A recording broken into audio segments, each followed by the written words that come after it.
Hey everybody, this is Paul.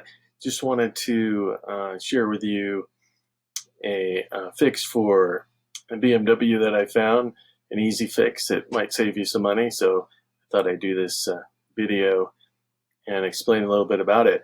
I have a 2008 BMW E60 535 model, and a few months ago, as we were driving through like 40 miles an hour and around 1500 RPM, we got this shudder, and it felt like you're just shaking.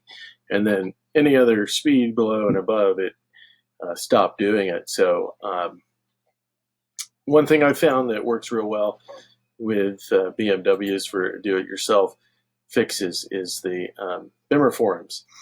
And there's a couple other forums for BMWs that you can search on Google, but it's a pretty expensive repair to do the transmission, and some of the older cars aren't under warranty. I mean, aren't under insurance programs just because they won't insure them because they know they're going to have problems or the insurance is too expensive. So this might be a solution before you take it to the mechanic.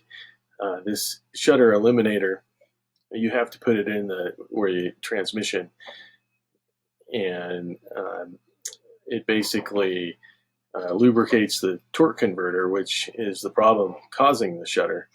And it, in most cases, people report that it stops the shudder.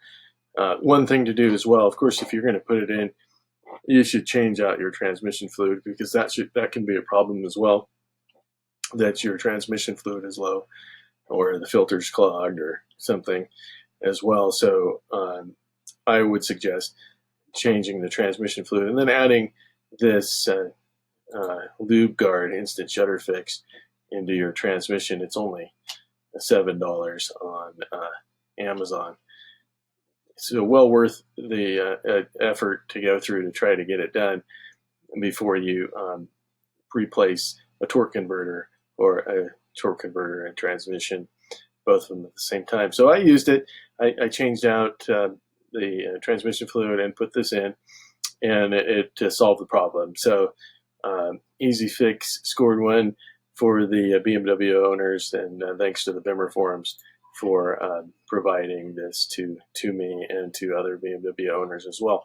And there's tons of information in these forums. If you have another vehicle type, check them out.